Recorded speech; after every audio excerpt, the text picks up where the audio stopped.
이 시간 온라인으로 그리고 현장에서 함께 예배하는 우리 모든 성도님들 주 안에서 사랑하고 축복합니다.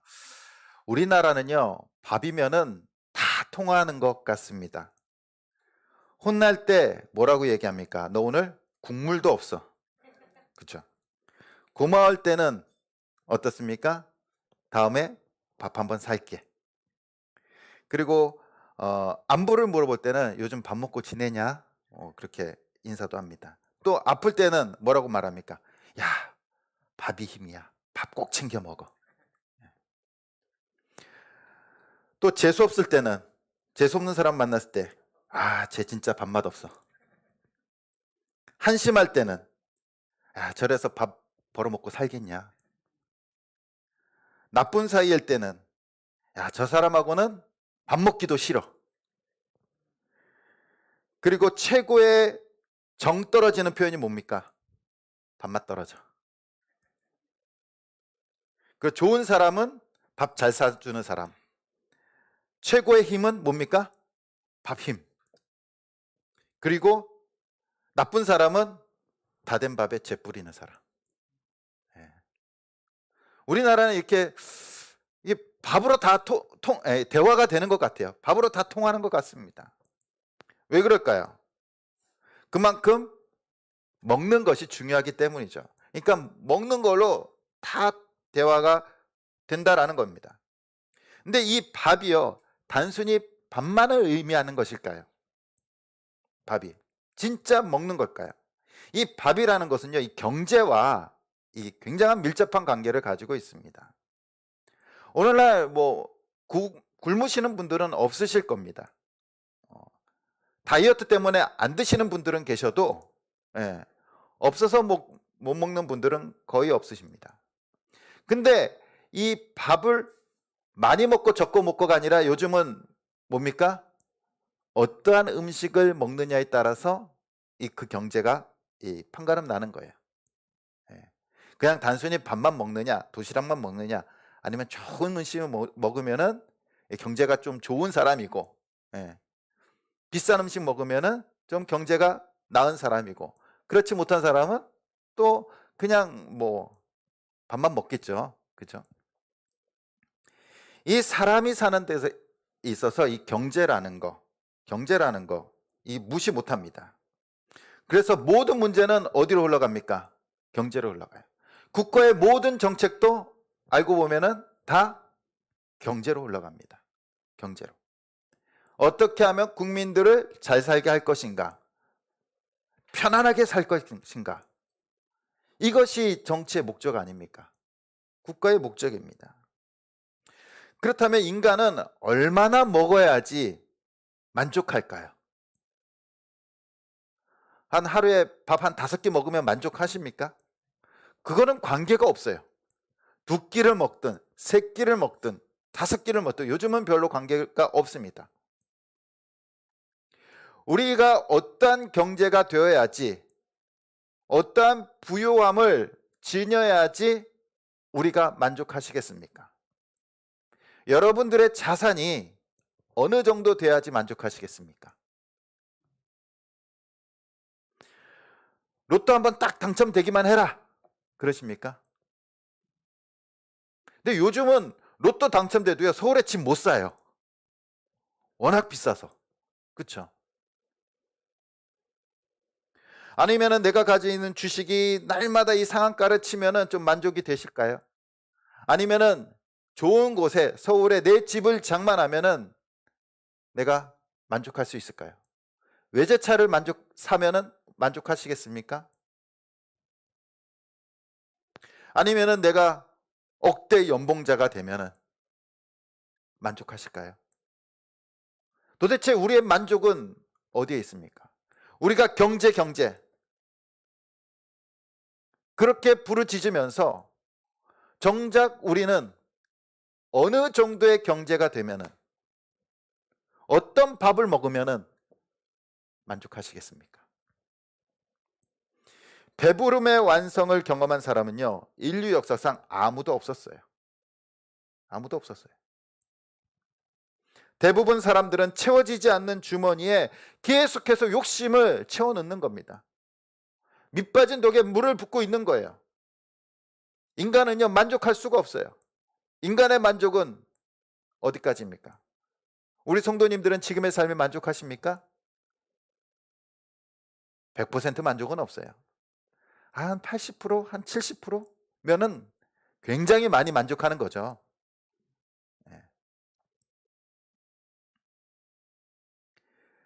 인간은 날마다 채우려고 합니다. 채우려고 해요. 예수님 당시에 유대인들도 마찬가지였어요. 그들에게도 만족함이 없었습니다. 오늘 말씀을 보더라도 많은 유대인들이 오병이어의 표적을 보고 예수님을 쫓아옵니다. 쫓아와요.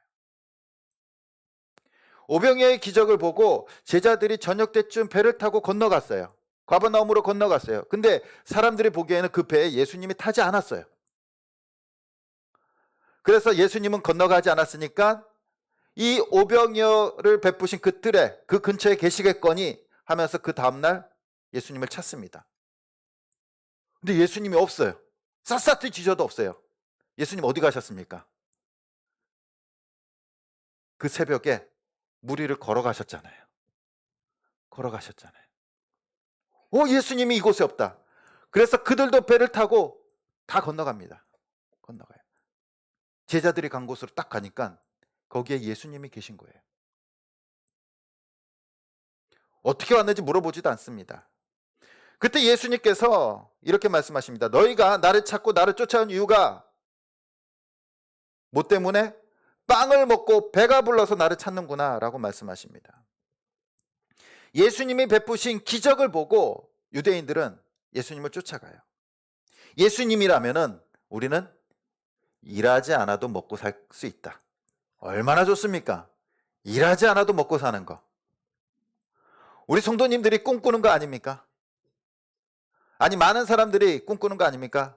일하지 않고 먹고 사는 거. 건물 하나, 큰 빌딩 하나 사놓고 나서 월세 받으면서 사는 거. 건물주가 되는 거.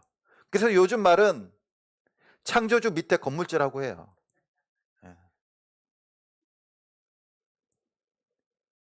그것이 여러분들의 꿈입니까?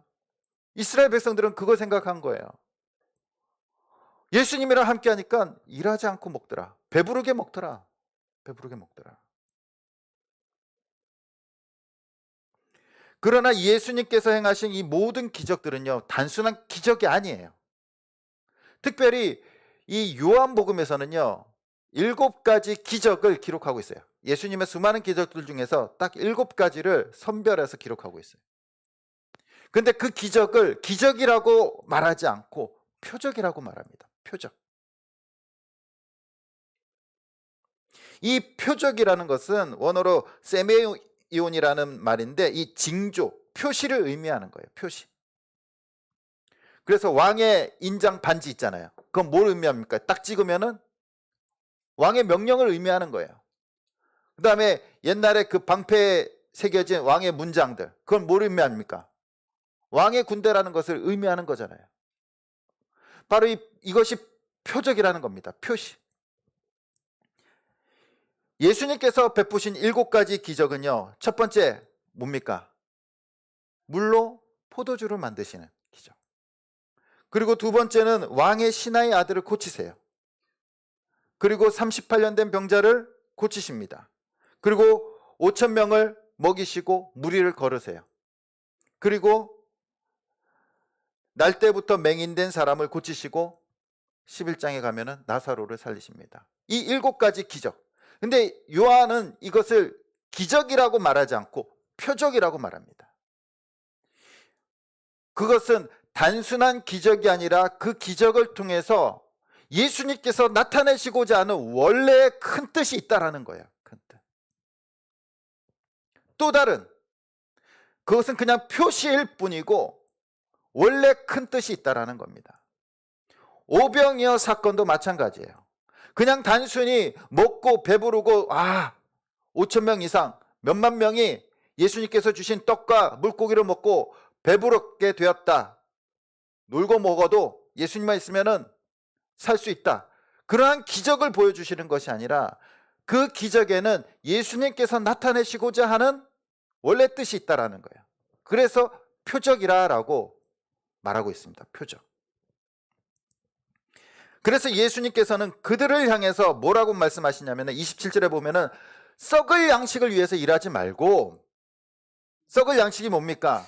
육체의 필요, 그리고 배부름, 나의 안정적인 삶, 그것을 위해서 일하지 말고 영생을 하도록 하고 있는 양식을 위해서 일하라라고 말합니다. 영원한 양식을 위해서 일하라라고 말씀하고 있어요. 즉 육체의 필요를 채우기 위해서 일하지 말고 영의 필요를 채우기 위해서 일하라라고 말씀하고 있습니다. 영의 필요를 채우는 일, 그것이 뭘까요? 하나님의 일이겠죠. 하나님의 일. 유대인들이 예수님께 나아가는데 가장 큰 걸림돌이 있습니다. 그것은 뭐냐면은 유대인들은 이 은혜 받기 위해서는 뭔가 해야 된다라는 그러한 생각을 갖고 있어요. 하나님으로부터 도움을 받기 위해서는 자신들이 율법을 잘 지켜야 된다. 하나님의 은혜를 받기 위해서는 하나님의 법을 잘 지켜야 된다 라는 그 생각으로 살아가고 있어요. 자신들이 하나님의 도움이 필요합니다. 너무나도 도움이 필요해요. 은혜가 필요합니다. 그런데 그냥 있으면 안 도와주실 것 같아요. 우리 성도님들도 그러지 않습니까? 가만히 있으면 안 도와주실 것 같아요. 그래서 하나님이 원하시는 일이 뭘까? 하나님께서 원하시는 것을 해드리면은 하나님께서 나에게 은혜를 주시고 나의 필요를 채워주실 거야 라는 생각을 갖고 있습니다. 오늘날 우리들의 생각과 많이 다릅니까? 똑같습니까? 틀립니까? 그런데 이것은요, 기복신앙과 매우 유사해요. 아니, 기복신앙이라고도 말할 수 있습니다. 우리는 예배하고 봉사하고 교회를 섬기는 것을 하나님의 일이라고 말합니다. 물론 하나님이 원하시는 일이죠. 근데 이 기복신앙과 하나님께서 원하시는 일은요, 종이 한 장 차이예요. 종이 한 장 차이. 기복신앙은 뭡니까? 복을 받기 위해서, 하나님께서 주시는 그 복을 받기 위해서 기도하고, 복을 받기 위해서 예배하고, 복을 받기 위해서 봉사하고 섬기는 거예요. 복을 받기 위해서. 근데 진짜 하나님께서 원하시는 것은 뭘까요? 복을 받기 위해서가 아니라 감사함으로 예배드리고 기쁨으로 예배드리고 자원해서 기쁜 마음으로 헌신하는 거죠. 똑같지만 그 마음의 그 종이 한 장 차이예요. 마음의 종이 한 장 차이. 참된 신앙과 믿음은요, 능동적으로 나오게 돼 있어요. 자발적으로 나옵니다. 자발적으로. 그러나 기복신앙은 뭡니까? 나를 위해서 움직이는 거예요. 나를 위해서. 내가 잘 되기 위해서 신앙생활을 하는 거예요. 내가 잘 되기 위해서. 그러면은 아픈 사람들은 신앙생활 잘못하는 겁니까? 돈을 잘 못 보면은 신앙생활 잘못하는 겁니까? 가난하면은 신앙생활 잘못하는 겁니까? 아니잖아요. 꼭 경제적인 것과 신앙생활을 결부시키는 거예요. 결부시키는 거. 그것이 기복신앙이라는 겁니다.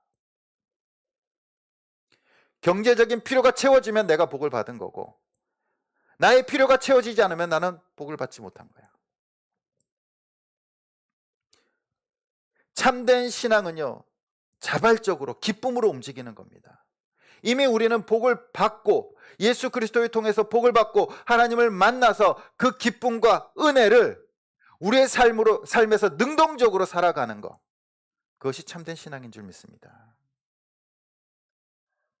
그래서 예수님께서는 육체의 필요를 따라가지 말고 영적인 일, 하나님께서 원하시는 그 영생을 얻기 위해서 일을 하라라고 말합니다. 그렇다면 하나님의 일이란 무엇입니까? 하나님의 일. 우리 29절 말씀 같이 한번 읽어보도록 하겠습니다. 29절입니다. 시작. 예수께서 대답하여 이르시되 하나님께서 보내신 이를 믿는 것이 하나님의 일이니라 하시니라. 하나님께서 원하시는 일이 뭡니까? 하나님께서 보내신 이를 믿는 거. 누구를 믿는 거? 예수 그리스도를 믿는 거. 그것이 하나님의 일이래요. 하나님께서 원하시는 일이라는 겁니다.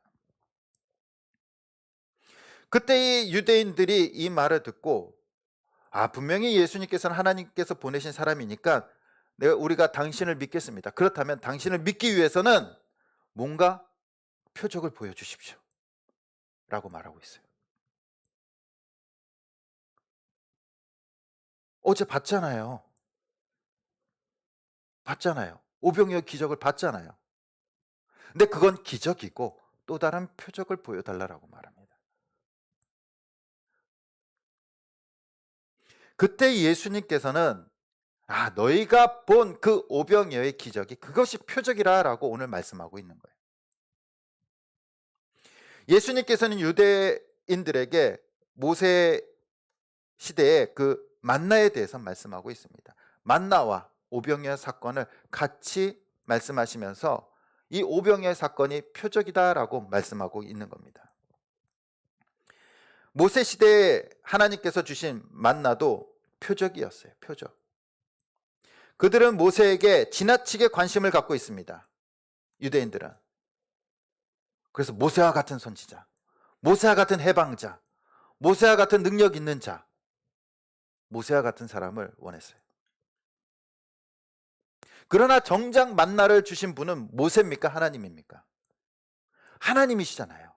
그러니까 유대인들은 모세와 같은 사람을 보고 있는 거지 정말로 그 뒤에서 움직이는 하나님의 능력을 보지 못하고 있다는 겁니다. 하나님께서 만나를 주셨고 하나님께서 40년 동안 광야에서 그들을 살리셨어요. 인간에게 있어서 가장 필요한 것이 뭡니까? 우리는 세 가지 의식주라고 말합니다. 의식주. 그 중에 가장 중요한 게 뭘까요?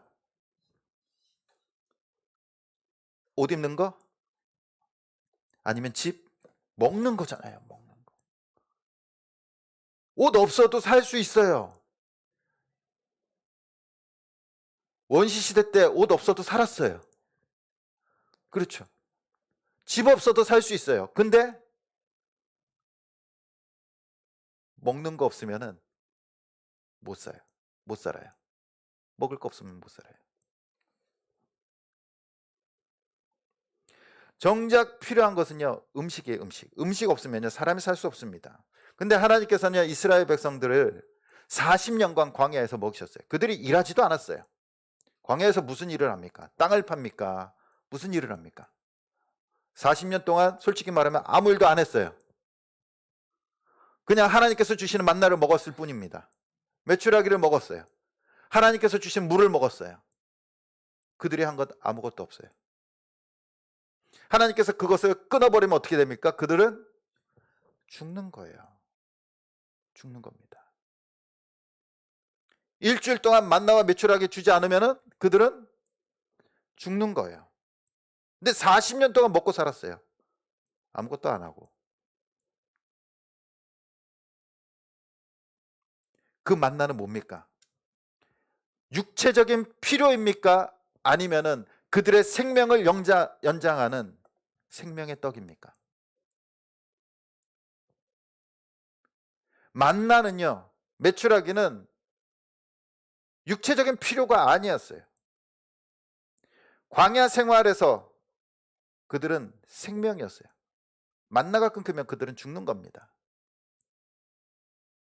그런데 이스라엘 백성들은 그 만나를 뭘로 본 겁니까? 네, 육체적인 필요로 본 거예요. 그냥 단순한. 그러나 예수님께서는 그 만나가 뭐였다고 말씀하시냐면은 생명이었다라고 말씀하시는 겁니다. 하늘에서 하나님께서 주신 그 만나는 생명의 떡이었어. 그리고 내가 그 생명의 떡으로 이 땅에 왔다라고 말씀하고 있는 겁니다. 예수님께서는 그 만나는 자신을 가리키는 표적이라고 말씀하고 있는 거예요. 그래서 48절과 51절에 이렇게 말씀하십니다. 우리 같이 한번 읽어보도록 하겠습니다. 시작. 내가 곧 생명의 떡이니라. 너희 조상들은 광야에서 만나를 먹었어도 죽었거니와 이는 하늘에서 내려오는 떡이니 사람으로 하여금 먹고 죽지 아니하게 하는 것이니라. 나는 하늘에서 내려온 살아있는 떡이니 사람이 이 떡을 먹으면 영생하리라. 내가 줄 떡은 곧 세상의 생명을 위한 내 살이니라 하시니라. 아멘. 바로 그 만나가 뭐였다고요? 예수님을 나타내는 표적이었다라고 말씀하시는 거예요. 표적.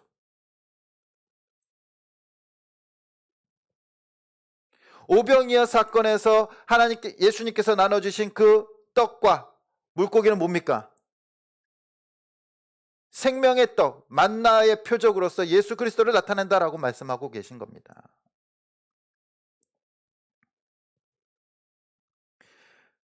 표적을 구하는 이 유대인들에게 예수님께서 그 모세 시대 때 그 만나가 나를 나타내는 표적이야 라고 말씀하고 계세요. 내가 하늘에서 내려온 생명의 떡이야. 만나는 인간적인 육체적 필요를 채우는 음식이 아니라 광야에서 생명이었어요. 광야에서 생명. 하나님께서 광야에서 만나를 주신 것은 단순히 인간의 필요를 채워주시기 위해서 그들에게 주신 것이 아니라 그들을 살리기 위해서 주신 거예요. 살리기 위해서. 살아가게 하기 위해서. 생존하기 위해서 주신 겁니다. 그러므로 만나는 생명의 떡이고 예수님께서 이 땅에 오신 것은 뭡니까? 우리를 살리시기 위해서 오신 거예요. 단순히 우리의 필요를 채우기 위해서 오신 것이 아니라 우리를 살리시기 위해서 만나의 표적으로서, 만나의 본래의 그 본체로서 생명의 떡으로 하늘에서 오셨다라고 말씀하십니다. 그래서 예수님께서는 자신을 가르쳐서 35절과 48절에 이렇게 말씀하십니다. 나는 생명의 떡이니, 그리고 내가 곧 생명의 떡이니 라고 말씀하세요. 생명의 떡. 그렇다면 우리는 예수님이 그 생명의 떡이라고 말씀하시는데 그 생명을 어떻게 얻을 수 있습니까? 예수님께서는 그 생명의 떡을 어떻게 얻느냐라고 말씀하시냐면요, 53절과 55절까지 우리 한번 읽어보도록 하겠습니다. 시작. 예수께서 이르시되 내가 진실로 진실로 너희에게 이르노니 인자의 살을 먹지 아니하고 인자의 피를 마시지 아니하면 너희 속에 생명이 없느니라. 내 살을 먹고 내 피를 마시는 자는 영생을 가졌고 마지막 날에 내가 그를 다시 살리리니 내 살은 참된 양식이요 내 피는 참된 음료로다. 아멘. 우리가 예수님을 모르는 사람이 이 글을 읽으면요, 예수님의 말씀을 들으면은 깜짝 놀랄 겁니다. 식인종이야? 막 그렇게. 그래서 그 초대교회 때 이 말씀을 읽으면서 성찬을 나눌 때 그 문 밖에서 듣던 이방인들이요, 그리스도인들은 식인종들이라고 소문이 났었어요. 예수님께서 자신의 살과 피를 먹어야 영생을 얻을 수 있다라고 말씀하십니다. 이 말을 듣고 유대인들은 깜짝 놀랐을 겁니다. 어떻게 살과 피를 주겠느냐. 너무나 무섭고 잔인한 말씀 아닙니까? 그러나 예수님께서 말씀하시는 살과 피는 인간의 살과 피, 막 식인종이 그렇게 먹는 것처럼 그것을 뜻하시지 않습니다.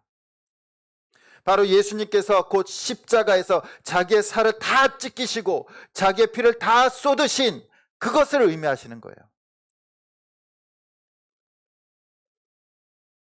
마치 너희가 내 죽음, 내 살과 피를 얻어야지만 너희가 살 수 있다라고 말씀하고 계신 겁니다. 그래서 오늘 이 본문은요, 성찬식 때 많이 읽히는 본문입니다. 근데 1차적인 의미는요, 성찬의 의미가 아니라 예수 그리스도의 십자가의 살과 피를 다 쏟으시고 죽으신 그 사건을 의미하고 있습니다. 그것을 어떻게 해야 된다는 겁니까? 먹어야 된다는 거. 근데 그 먹는다는 의미가 어떠한 의미일까요? 바로 요한복음 1장 12절의 말씀과 같은 의미로 볼 수 있습니다. 우리 같이 한번 읽어보겠습니다. 시작. 영접하는 자, 곧 그 이름을 믿는 자들에게는 하나님의 자녀가 되는 권세를 주셨으니. 아멘. 바로 예수 그리스도의 살과 피를 먹는 게 뭡니까? 영접하는 거예요. 영접한다는 또 다른 의미가 뭡니까? 믿는 거예요. 예수 그리스도께서 인간의 그 죄를 위해서, 그 죄를 속죄하기 위해서 십자가에서 자신의 살을 다 찢기시고 자신의 피를 다 쏟으시는 그 사건을, 그 사실을 받아들이고 믿는 것, 그것을 먹는다라고 표현하고 계십니다. 먹는다. 믿음은 예수님을 영접하고 예수님께서 나의 삶의 주인이 되시는 겁니다. 그리고 바로 예수 그리스도, 하나님이 보내신 그 예수 그리스도를 믿는 것이 뭐라고요? 하나님의 일이라는 거예요. 일. 하나님께서 가장 기뻐하시는 일이라는 겁니다. 하나님께서 원하시는 일이라는 겁니다. 믿음은 예수 그리스도를 위한 하나님의 유일한 일이 되는 거예요. 하나님의 일. 그리고 그 믿음으로 말미암아 우리는 예수 그리스도와 함께 하나님의 자녀가 되는 권세를 누리게 된 줄 믿습니다. 유대인 백성들은 지금 당장 배부름을 요구하고 있습니다. 그러나 예수님께서는 지금의 배부름이 아니라 영적인 배부름을 얻으라라고 말씀하십니다. 영생, 생명의 양식을 먹으라라고 말씀하고 계십니다. 오늘날 우리들은요, 유대인들과 참 비슷한 점이 많습니다. 우리는 이 36년 동안 일제 강점기에 살았었죠. 유대인들도 숱한 식민지 생활을 겪었습니다. 심지어는 나라를 잃고 약 2000년 동안 헤매고 다녔어요. 이스라엘 지도를 보면요, 주변 국가들은 다 강대국이에요. 강대국이에요. 우리나라도 어떻습니까? 늘 우리나라 역사를 보면 아래 위로 치잖아요. 아래 위로. 얼마나 많은 침략과 고통을 당했습니까? 그럼에도 불구하고 꿋꿋이 작지만 그 강대국 사이에서 우리는 살아남고 또 살아가고 있습니다. 유대인들도 마찬가지입니다. 그러나 그런 역사적인 지리적인 조건에 의해서 늘 불안한 삶을 살아가고 있는 겁니다. 언제 치일지 모르고, 언제 침략당할지 모르고, 언제 죽을지 모르고. 오늘날에도 우리는 늘 불안하게 살아가고 있잖아요. 조마조마하면서. 그냥 아무 일 없이 지나가면은 편하게 잘 지나갔다, 감사합니다. 그래서 그런지 우리는 이 생활의 안정, 경제적인 안정, 그것을 추구하면서 살아가고 있는 것 같습니다. 어쩌면 그것이 우리의 삶의 모든 것인지도 모릅니다. 많은 사람들이 교회를 찾고 기도하고 예배드리는 것, 나의 삶의 안정을 위해서 예배를 드리고 있는 것은 아닐까요? 사회는 불안정하니까 말씀으로 위로받고 싶은 것, 병이 나면 기도해 주고 어려울 때 서로 기도해 주고 얼마나 좋습니까? 그러면서 심리적인 안정을 찾고자 하는 겁니다. 그러나 기독교의 본질은요, 그 안정이 아니에요. 예수님께서 이 땅에 오신 것은 우리의 안정이 아니라 영원히 살게 하기 위해서 이 땅에 오신 줄 믿습니다. 육체적인 질병이 아니라 영혼의 질병을 고치기 위해서 주님께서 오셨습니다. 하나님께서 독생자 아들 예수 그리스도를 이 땅에 보내셔서 십자가에서 죽게 하시고 모든 피를 다 흘리시고 살을 찢기게 하신 것, 그것은 우리의 안정이 아니라 우리를 살리시기 위해서 이 땅에 보내신 줄 믿습니다. 오병이어의 기적은 단순히 배부름의 기적이 아니라 앞으로 우리에게 주실 영원한 생명의 표적입니다. 그렇기 때문에 예수님께서 주실 그 영원한 생명의 떡에 비하면요, 이 오병이어의 기적은요, 음식 먹을 때 에피타이저에 불과해요. 음식 먹기 전에, 본 음식 먹기 전에 간단하게 속 달래기 위해서 먹는 음식. 우리는 그 에피타이저에 만족해서는 안 되죠. 단순히 육체적인 필요에 만족해서는 안 된다는 겁니다. 우리는 예수님께서 주시는 본 음식을 먹어야죠. 본 음식. 너무나도 맛있고 너무나도 풍성한, 정말로 이 세상에서 줄 수 없는 그 수많은 부패와 같은 하나님의 그 축복들, 그것들이 기다리고 있는데 많은 사람들이 그 에피타이저에 만족해서 육체의 피로를 부르짖고 있다라는 사실입니다. 하나님의 일은 예수 그리스도를 믿는 것입니다. 그리고 신앙의 모든 출발점은요, 예수 그리스도를 믿는 데서부터 출발하는 거예요. 출발.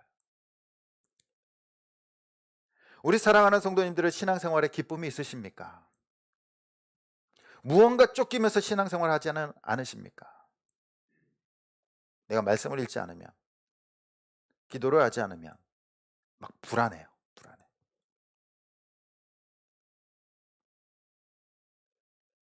그렇다고 읽지 말라는 건 아닙니다.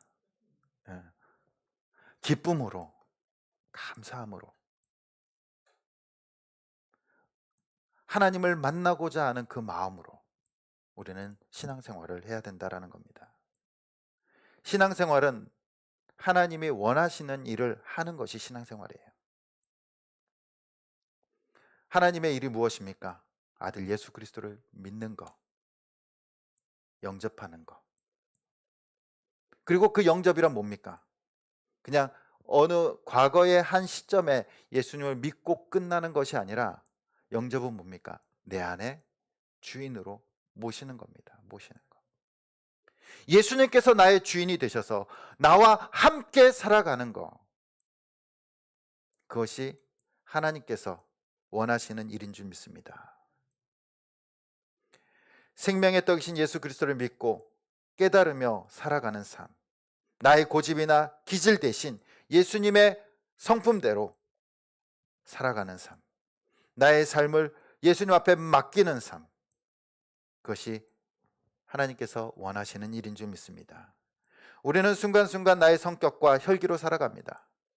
욱하기도 하고, 기분이 좋았다가 갑자기 확 나빠졌다가 내 기분대로 막 해댑니다. 그죠? 누구한테 해댑니까? 가장 가까운 사람한테. 가장 만만하거든요. 밖에서 막 힘든 일 생기면요, 누구한테 쏟아붓습니까? 가장 가까운 사람한테. 걸리기만 해봐라. 그러지 않으십니까? 그런데 그것이요, 아무런 도움이 되지 않아요. 아무런 도움이 되지 않습니다. 하나님께서 하셨던 것처럼 참고 기다리고 예수님만을 바라보면서 예수님과 함께 살아가는 것, 그것이 하나님께서 우리에게 원하시는 일인 줄 믿습니다. 우리 사랑하는 성도님들, 예수님께서 나를 위해 십자가에서 그 살과 피를 내어주시고 우리를 구원하신 그 사실을 믿으십니까? 믿으십니까? 믿으십니까? 그러면요, 우리는 지금 뭘 하고 있는 겁니까? 하나님의 일을 하고 있는 거예요. 하나님께서 가장 원하시는 일을 하고 있는 줄 믿습니다. 그리고 거기서부터 우리의 삶이 시작되는 거예요. 삶이. 예수님과 함께. 예수님께서 나의 주인이 되셔서 나의 삶을 이끌어 주시고, 어렵고 힘들더라도 그 가운데 하나님께서 주시는 그 은혜를 누릴 수 있게 되는 줄 믿습니다. 우리의 믿음 생활이 예수 그리스도를 믿으며 하나님께서 원하시는 일을 하며 하나님의 기쁨이 되시길 간절히 주님의 이름으로 축원드립니다.